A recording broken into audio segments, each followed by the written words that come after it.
Good evening, Rhody Nation. Welcome to another podcast. I'm your host, Scott Brand, for the Go Rhody podcast. Tonight, we're going to be talking to Abu Bakr. He's a Rhody great, and we're doing a preseason preview of the Rhody basketball team for 2023-24. Let me go through your career. Started in Brooklyn from Brownsville, and you were recruited by Michigan, UCLA, and Duke. You decided to go to Duke, and you transferred to Rhode Island. You're the fourth leading rebounding average player as a center, something over 10 rebounds a game. Isn't that right, Abu? Just a little under 10. Yeah, a little under 10. You were the captain of the URI Yankee Conference team that won a championship in your junior year. Then after that, you went to France, played 3 years. You had your kids over there too. That was a great experience, I understand. Absolutely. And then you came back and you've done all sorts of things at Rhode Island. But one of the things was I have here, the co-founder of the Center for Nonviolence and Peace Studies, director of student services, and then you started a diversity program. And finally, Well, I was the executive assistant to the president, and then I worked on an interim basis as the associate vice president for community equity and diversity. and I understand education has always been a big part of your growing up and your parents, and you got your master's degree also at University of Rhode Island. Yes, I did. Master's in human development and counseling, and also have my MBA from URI. So I don't know which is more prominent, your on-court life or your off-the-court life, but they're both very impressive.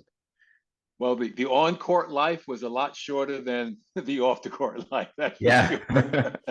We're going to be talking about the preseason preview. I call it the almost too late preseason preview of the Rhody basketball team for 2023-24. We've been talking about this for about 7 months, haven't we? Well, I think we've all been anticipating it Yeah. since that season that didn't turn out so great last year, and we knew that there had to be some changes. And I will have to say that Archie Miller and crew, they've done a great job retooling this team so that they can truly be competitive in the Atlantic 10 as well as in their non-conference schedule coming up.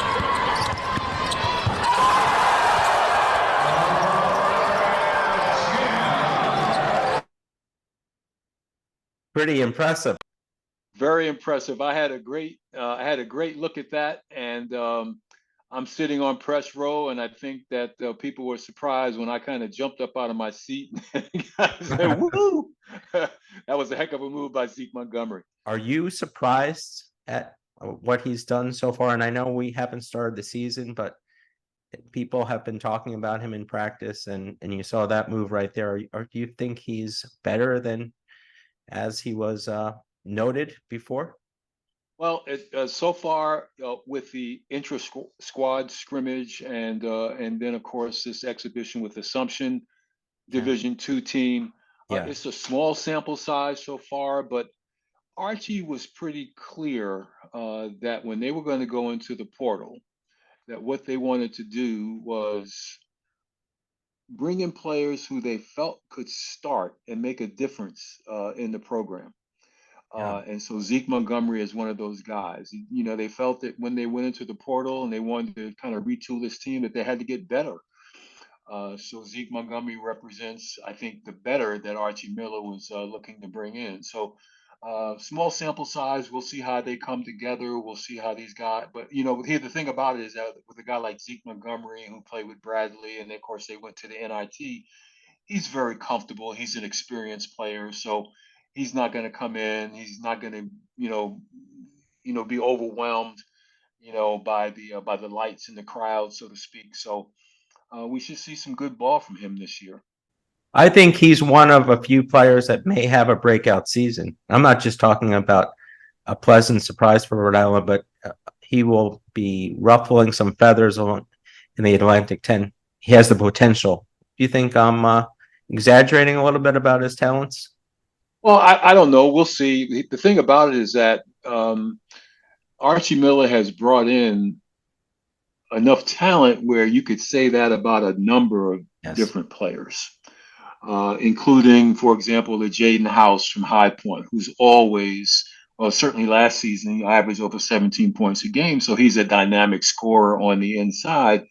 And then you have some other players who come in, with plenty of experience, either at the Division I level or from junior college. So he's got some firepower. He's got some players who I think are going to surprise, and he's got a lot of depth. So we could see some, pretty outstanding ball from a few guys on this team. Yeah, that was my impression as well. It's a very deep team.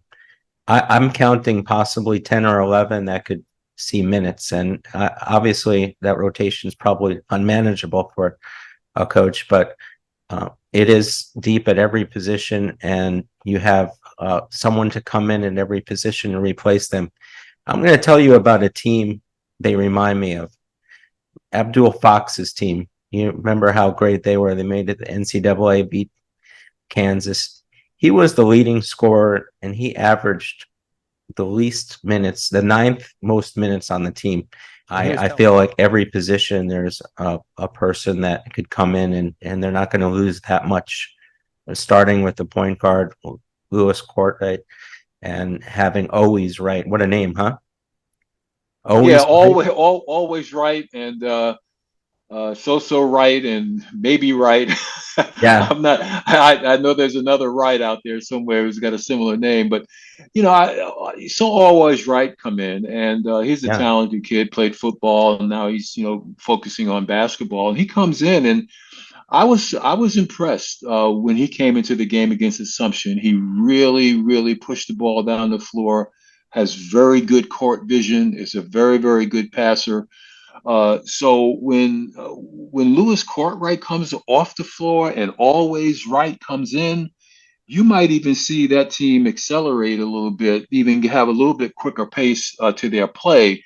But the one thing that I noticed also about Courtright and always right, and even Cam Estevez as a freshman coming in, Mm-hmm.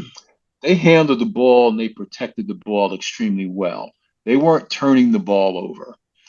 And so that's something, that team last year had a very low, a negative assist to turnover ratio. So this team is going to be much better in terms of handling the basketball and giving, of course, the offense, many more opportunities to be able to score. URI was last in the league in scoring at 66 points a game, and we'll see. I think they're going to be better than that this season. And we're talking about Lewis Courtright. You mentioned him. In my opinion, he's the first true point guard since Jeff Dowden. We've had a lot of guards that are trying to play point guard or an experience, but Mr. Courtright is someone that is natural as a point guard, and I think he knows his role. And it's curious why Archie brought him to the Atlantic 10 media event. What's your thoughts of Lewis Courtright? Well, I'm not sure why he brought him to the media event, except that I think that he sees. I'm guessing now. I'm Yeah, speculating that he sees him as one of his more experienced players, and I think he sees him as being one of the leaders on this team. Because he's going to run that point and he's going to direct this team in many ways. I think that a Jeff Doughton was able to do. So yeah. he probably brought the guy who he felt was going to be his quarterback, his coach on the floor. So it makes perfect sense to me that he would bring him to A10 Media Day. You were great seats for the Assumption game. What's your assumption of the Assumption game? Well, the first thing I have to say is when you look at the score, you recognize that this is a team that would not be competitive in the Atlantic 10. Yeah. They are a Division II team, and it took URI, even though they were, I think, ahead at halftime, maybe by 12 or 14 points. It took a little while for them to really get focused in on their defense to be able to shut that team down because they made some threes. Assumption made some threes in that first half. So their perimeter defense wasn't as good as I'm sure as Archie would like for it to be. And then they really shut them down in the second half. I think the point differential was something like 30 in the second half. So we were able to see, potentially what they're going to be able to do. What about Josephat coming back this year? I was very impressed with him last year. If he played a whole season, it might have been a different team. Maybe not entirely, but they were so weak up front defensively, and he showed a lot in the Cayman Classic. What do you think of having him? And he's coming back a lot sooner than I thought. I thought it was Atlantic 10. What did you think when he was coming back? Were you Well, it surprised? still may be. I Oh, think what really? they're looking at, well, it still may be. I think what Hmm. they're looking at is him coming back and being able to practice Yeah. and being able to come into practice and absorbing contact. It's going to take maybe at least a few weeks, I would think, before he's able to get himself in decent enough game condition to be able to be a contributor. So coming back to full practice doesn't necessarily mean that he's going to be ready to play games. And once again, I'm speculating. I don't have any inside information, but I did hear Yeah. Archie Sure. say he thought that they would be back to practice in a couple of 2 to 3 weeks. And I'm thinking another 2 to 3 weeks after that, at least, that he'll be able to maybe play. So, potentially he'll be back maybe a couple games before the conference season. How good is the URI front line this year? And there will be a battle for minutes, I believe. Do you think there's one? I know there's a lot of inexperienced players coming in from junior college and international players, but there's only so many minutes, and I'm sure Josephat wants to play a good portion of the game, at least 20 minutes. What do you think of the front court this year? Is it a Well, big? the fortunate part about bringing in players um, from junior college, for example, you got a Tyson Brown, who's a junior Mhm. college player. He's experienced at that level and has played at a very high level, all conference level at the junior college level. And then you've got a guy like David Fuchs from Austria. He's Yeah. played several years professionally in Europe, and he is not your typical freshman who comes in and you say, oh, gee, let's imagine what he's going to look like when he's a senior. Well, he looks like a senior now as far as his body is concerned. He'll certainly get better skill wise. And then you have Jeremy Famina, who sat out and worked on his game a little bit as a freshman. So he's a redshirt freshman. So he hasn't seen this level of competition yet, but he's certainly in a better position than he would have been last year. And of course, when Josephat Bilal went down, who also had had a turn at Wichita State and then junior college, Hmm. he's an experienced player as well. And he showed ability. He was able to be a starter at the beginning of the season and showed that he could play inside. He showed that he could also stretch the floor. In fact, Fumina made one 3-point shot from the corner against Assumption. Don't know how many he's going to take, but Oh, yeah. you got some players who they're big. They can bang on the inside. They can rebound. They can block shots. They're not greatly skilled players on the inside with their backs to the basket, but they're going to improve as far as that's concerned. So they're significantly better. I mean, last year you had when Bilal went out, you had Abdul Sam who had to come in Mm, and play, yeah. and he's just not the player that they needed to play at this levels. As certainly as a freshman. And then you also had Rory Stewart, who was playing on the inside. And I don't think that that's the ideal place that you want to see Rory Stewart playing, playing the post. Although he did a decent job, playing somewhat out of position as far as I was concerned. But you see, of course, Rory, a little bit more playing that high post, playing on the wing, taking advantage of his outside shot. But you just have a lot deeper group of guys playing on the inside. They're bigger, they're stronger, they're more skilled. So they're significantly better on the interior. And now you're talking about Rory Stewart. Do you think he'll see some minutes? He's at a difficult position. He has height, but to play the three, it wouldn't work very well. And is he big enough with the bruisers they have now to play the four? Definitely not the five. We know that. So will he see action, and what capacity do you think the role he would play? with this Well, I team? definitely see him. I definitely see him playing. He could play the four. Hmm. And he's a typical stretch four. So he can play the four, but he's easily going to be able to go out beyond the 3 point line and make shots. And we saw he was able to score inside as well. I think where he may not have been as effective as a five on the interior, where he had to play, sometimes, is to be able to defend those guys in there. But that's not going to be, I think, so much of an issue for him. So he'll get his minutes. Now, David Fuchs, Archie Miller said he was, did he say this or am I correct, the best freshman in the country at one point or something close to that? Well, I'm not sure about the country, but he thinks that he can be a candidate to be Rookie of the Year in the Atlantic 10. Yeah. Well, That's what he believes. And when you see the productivity that he might be able to give URI, you can't really argue with that assessment right now. being a great big man, as we indicated earlier in the show, what about the footwork of David? And you saw him playing obviously against a very small team. Can you tell though, just by raw skills and experience, that he has something? Well, yeah, I certainly agree with Archie's assessment. His assessment is a lot, a lot. He has a lot Yeah. more insight than I do. But yeah, I agree. I watched him be able to rebound, offensive rebound, and score on the inside. He also had a nice little move on the baseline against Assumption. We made a fake and went baseline and was able to score. So yeah, he's going to be just fine. I don't think you're going to be looking at him popping out at the 3 point line very often, but they won't need him to do that. They'll need him to rebound, play defense on the inside, get some garbage there.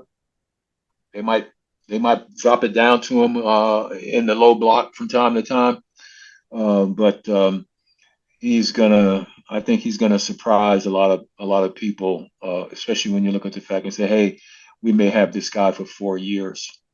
Yeah. Well, with this transfer portal, I don't want them to play as well as they can because I want them to play just well enough to stay. But I think Archie is a special coach, and player development is one of his strengths. So maybe he'll get the benefit of the doubt when someone has a great year. And if the team's better, they'll have a better chance of keeping the likes of Ish Legates. Don't you think? Well, yeah, success is something that when you have success, people tend to gravitate, to you. Uh, it's like a fly to honey.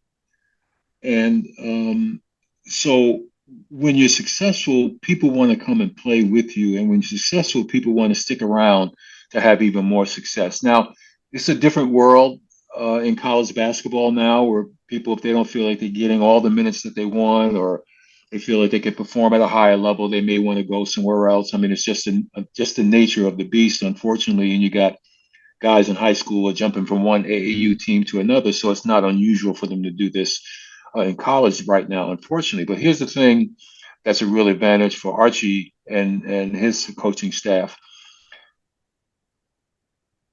The guys that they brought in, they're juniors.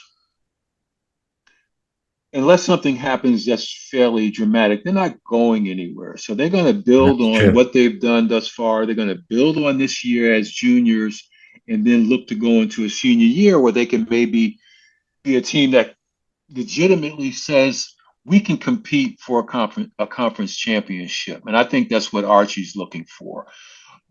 Then you have some of the guys who are redshirt freshmen, like a Famina, for example, or redshirt sophomores, like Brandon Weston. Now all of a sudden they're juniors, so now you got these guys are building experience.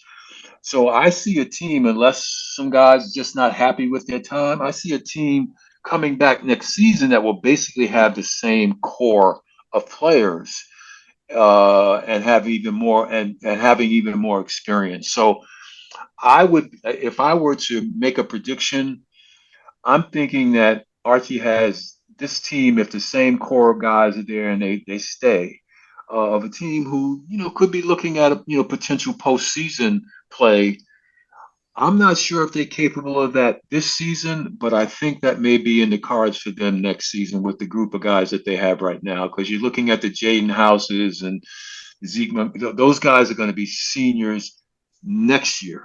Mm-hmm. Yeah. Okay.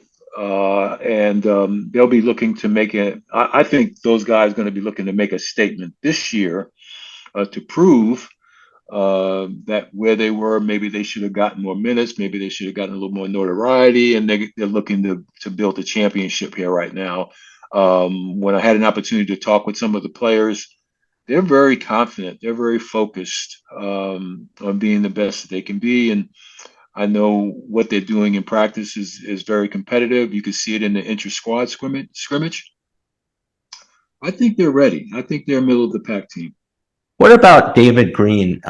My interpretation of him is no one was excited about him when they recruited him and he signed with the team. There was another guy they wanted more than him, and they thought he was coming. And I tweeted out that I thought the other gentleman was coming here, and I got a text from Kenny Johnson, who said, can you send out another tweet? I don't want the guy to feel bad. We didn't really recruit him.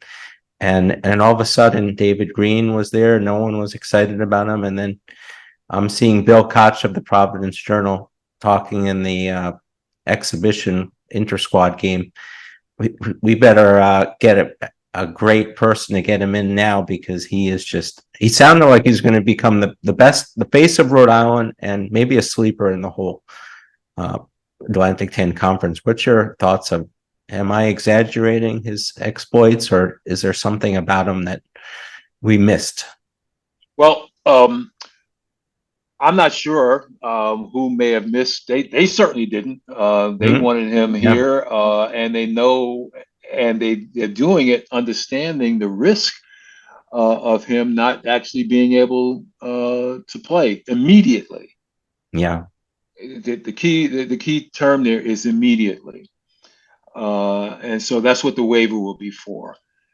He could play potentially next season if he doesn't get the waiver this season. Because guys who transfer twice, they have to sit out a year. Well, he may be able to get that waiver because I think he declared that he was transferring, 6 or 8 games into the season last year. So once again, small sample size, but he was absolutely dynamic. He was in the intra-squad. I think he made 4 threes in a row, probably had 14, 15 points at halftime.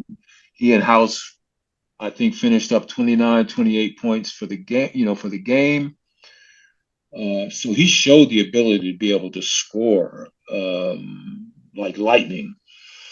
There wasn't too many shots that he didn't like in that scrimmage. But he was a very dynamic scorer, ran the floor extremely well, got to the rim. So if they're able to add him with the likes of a Zeke Montgomery, for example, on the wing, and then you've got Brandon Weston, who can slash from the wing as well, just a different type of player. URI's got there's a deep talent at every position, and folks should not be looking at them lightly when they play them. That's for sure. And we're talking about Brandon Weston. I think the fans are a little tough on him right now. What's your thought of Brandon? Yeah, I mean, listen, Brandon was, recruited as a 4-star. I don't put a lot of credence in that necessarily, but he wasn't a 1-star, and he did go to Seton Hall, okay, and and then he came here, and he averaged 17, 18 minutes a game. I think my assessment watching him play was that I think he's figuring it out for himself in terms of how he wants to play, exactly what his role is going to be, and for probably the 3rd year in a row, he's playing with a completely new and different set of guys. Yeah. And it takes a while. Yeah, it takes a while to adjust. He certainly has the ability. He's got the talent. There's no question about it. And here's the other thing that we got to remember about Mr. Weston. He's a sophomore. He's still basically a young player. He's had one season, under his belt on a team that wasn't very good. So yeah, I'll give him some time to figure it out. He certainly has some time to do it, and Archie's going to give him his opportunities. So he broke out in a couple games last year. He certainly has the ability. So uh, I see him being able to improve. I see him figuring it out, and he's going to be I think he's going to be a big contributor. Now, getting into the conference here, Rhode Island was picked 14th. That was really surprising to a lot of people. What's your thoughts on that preseason ranking? It wasn't just that. There were other people who had them pretty far back. What's your take on where they are ranked, and where do you think they'll be? I don't really think it makes much of a difference. Where was UConn ranked last season Mm-hmm. in the Big East, and they win the national championship? Um, I, you know, People, they look and say, okay, and the other thing too is that URI's ranking is also relative to a couple of things. One, how they performed the last season, because remember they were ranked preseason 9 Yes. last season, Yes, that's exactly right. and that didn't turn out to be true for a number of reasons. And now they're ranked 14th, and that's going to ring not true. Also, I have to believe in this coming season. People, they can't go into real depth for of your team. They may look at some guys that you're bringing in and see where they're coming from. Okay, you got 2 guys or 3 guys coming in from junior college, and you're going to have a couple of freshmen who may be playing. Yeah, and they say, okay, we got some guys, they're coming in, and they weren't really great or notable players. They're not the big splash portal, transfer guys. But I've I haven't seen any of the other Atlantic 10 teams play this season. I've just seen these guys in an intra squad and playing against the Division 2 team, and I'm telling you right now, 14 just doesn't seem anywhere close to what I think this team has the ability to do. If you We'll look have to at see. They have to get out there and perform.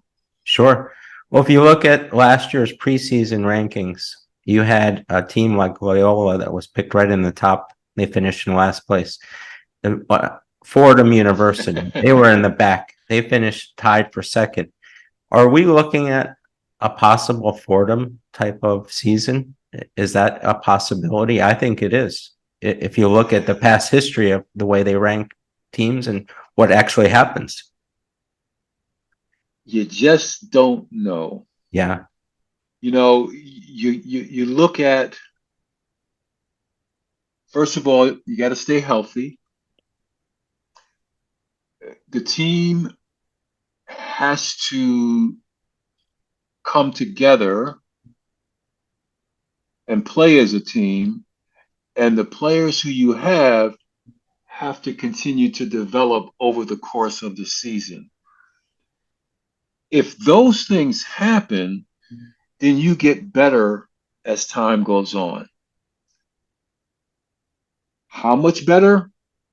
It's really hard to say, but I can tell you, looking at the talent level that they have, looking at the depth that they have, looking at the fact that I think the players who come in, they're looking for as this to be their last stop. Of course, you can't say that necessarily for the freshmen. Yes. But I don't really think that number 4. I don't really think that 14 may be real accurate for this team. But again, crystal balls. Sometimes they're smoky inside. Sometimes they fall off the table and break. You just don't know. You've gotta have the team perform over the course of the year. Chris Desano, who was announcing the game, assumption game brought up a point where the top five seem like they're pretty secure, but after that, anything goes in the Atlantic 10. That was his observation of the teams. Is it a better year this year for the Atlantic 10 than last year? I know. We shall see.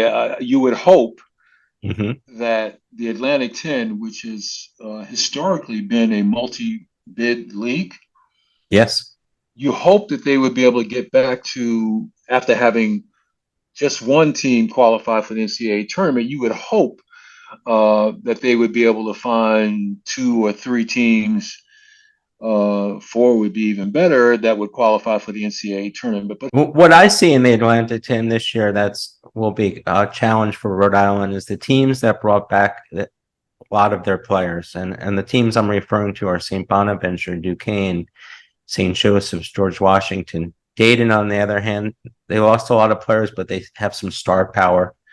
They have some solid people coming in, and they have the foundation with Duran Holmes. But that's where it's going to get a little tricky. Those are the teams, and there are some teams that do bring back players. I think that's the formula of success. If you manage to keep your players, keep your backcourts, in George Washington's case, that's the strength of the Atlantic 10, and now that will be the challenge of Rhode Island. What's your thoughts on that? Well, I think that's exactly right. I mean, you've got players who performed at a very high level, who have experience, and they're going to perform it. They're going to continue to perform at that very high level. And you look at URI, you say, well, do those guys, can they compete at that level? So you look at a URI and you say, okay, well, can we defend Duran Holmes on the interior? Well, who's going to play him? A guy who's a redshirt sophomore and a guy who's a redshirt freshman. Do they have the experience? Duran Holmes could have been a pro coming out last season. Yeah. Fortunately, not fortunately, because they're going to have to wind up playing a Josh Odoro, for example, who's a George Mason. He's a PC now. Yes. And he's one heck of a player. They couldn't do anything with him last season. So, but the A10 is a guard heavy league. Did you know that Archie technically is ahead of Dan Hurley in his first year by wins? 9-8. I'm pushing it a little bit, but yeah, that's pushing it. That's pushing it. Yeah, I don't think either one of them would. I don't think Archie would say, "Oh wow, that's really great. I beat out Dan Hurley, by one game." But that's they it's one of those things. When you take over a program, and that's got to improve significantly, and you come in the way that Archie did, and you guys are here, and you think that they can perform at a level, and you just recognize that they just can't do it. Here's the starting 5 that we were talking about. I figured it out.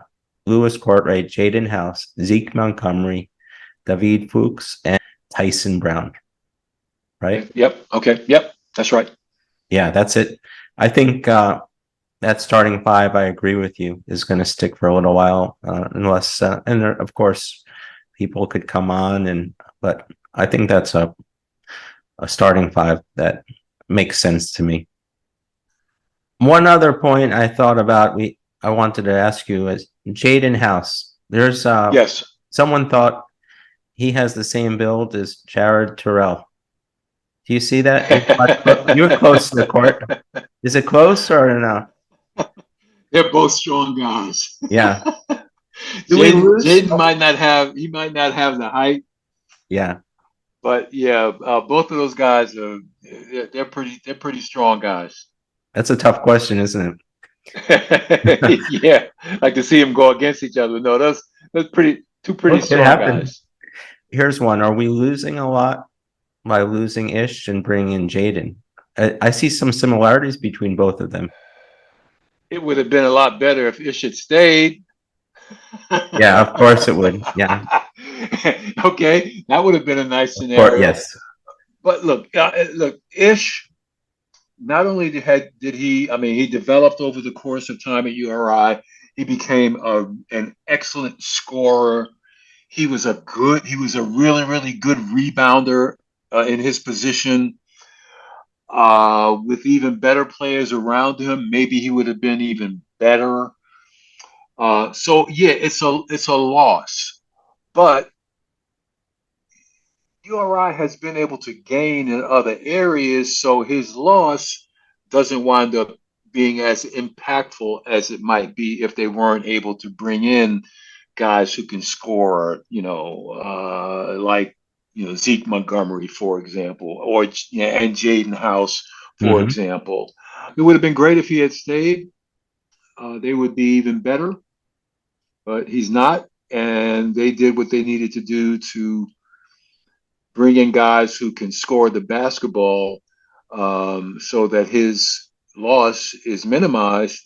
And more importantly, they have a team that should perform much better than that team performed last season offensively, which is where you see Ish's loss, hurting the most. So this ain't going to be a team that's going to, at least I don't think so, going to finish at the bottom of the A10 in scoring or field goal percentage or 3-point percentage. I Yeah. don't see it happening. That I don't think this is. It kind of depends on the guys who are playing as streaky shooters. But I mean, last year that team shot 30% from 3-point range, and as a team, you gotta shoot better than that. And I think this team will. If they have an unknown commodity at the 3-point line, Jeremy Famina, he's 100%. And Josephat Bilal was 50%. He was 3 for 6 last season. Yeah. And Tyson Whaler's claim to fame in the NBA. He's the leading player in field goal percentage in the history of the NBA. One for one. What was Denver his got percentage? 1 for 1. He hit a One for 3-point. one. I think he was on San Antonio or Denver playing against San Antonio. He made his shot, and I had him on the show, and he's very proud of that statistic. And since you're talking about Tyson, certainly condolences to his Yes. family. Tragic loss of their daughter in a car accident. It's just, really heartbreaking. And I saw Tyson a few weeks before the accident. Of course, I was with my godson who was playing up at the Browns elite camp and had a chance to sit down and just kind of talk to Tyson a little bit Yeah. about recruiting, but also about some of those teams that he played on, and just a terrible, terrible, terrible accident. So thing changes, Tyson Brown, maybe winds up being a starter because I'm thinking that that's happening because he's got more experience than Jeremy has right Hmm. now. But Jeremy's going to play. Yeah. He's going to play. He's going to be in there. He's not going to sit around. He's not going to sit on that bench. He's going to play. I He's got to wasn't be used. sure about him. I didn't understand his redshirt year, and when I see someone come off the bench, the first one off the bench, like he was, it's a statement that Archie he sees something about him, and I think he's definitely going to be a surprise that I wasn't aware of in the off season. Thinking of him, I know he's an excellent talent, but he is ahead of where I thought he would be. And once Well, again, it's even last season, if you kind of talk to coaches Mhm. and folks who, even watching him work out, the thought was that he may be more skilled than any of the guys who were out there, but they just felt that they needed to work with him a little bit, a little bit more, and they need to continue to do that. He's if you get him the ball down the block, he hesitates a little bit because once you can do everything, you can work a lot in practice and against your own guys. When you get in game competition, all of a sudden that move that you were working on in practice doesn't quite come off as smoothly. So you got to kind of get used Mhm. to it. So I see him needing to work on his footwork a little bit more. His get a two or three solid moves with his back to the basket because that's where he'll probably catch it. And then Hey, it looks to me like Archie lets guys play. So I see Bilal and Famina, stretching, Yeah. stretching the offense a little bit, and maybe shooting that three from time to time. I was a little surprised when Yes. Bilal, shot it last season, but he Yeah. did it Oh, six yeah. times and he made three of them. I was. Why is he taking that shot? Oh, great shot. Yeah, because he can make it because he's Yeah. confident shooting it. So Yeah. I was. I didn't want him taking the shot, and then now I want to see him take more this season. How about Cam Estevez? What are we thinking about as far as he is as a player? A lot of people don't know how good he was last year as a high school player. What do you think? yeah, well, I mean, he comes in with good credentials. If you followed what was happening in high school and the AAU circuit and so forth, you knew that this guy's a quality player. But I'll go back. We had an interview with Kenny Johnson, and he said the best thing about freshmen is that they become sophomores. I love that. But I tell you, I was very, very impressed with Cam Estevez. Very impressed. I think he's going to be a star at Rhode Island. I He's got great size, handles the ball so well. He's got a beautiful, beautiful shot, very smooth, able to get into the lane, good passer. Hey, keep your eye on this guy. He's gonna come into his own. You've got the guys that Archie brought in, the Jaden Houses and the Lewis Cartwrights. They're juniors. They play their senior season. And who do you think is going to be the starting point guard when those guys are going? It's going to be Cam Estevez, and he's going to be a star. That's just my opinion. Yeah, Once again, very small sample size, but watch out for this kid. He's going to be really good. If he's patient and sticks it out that's to right.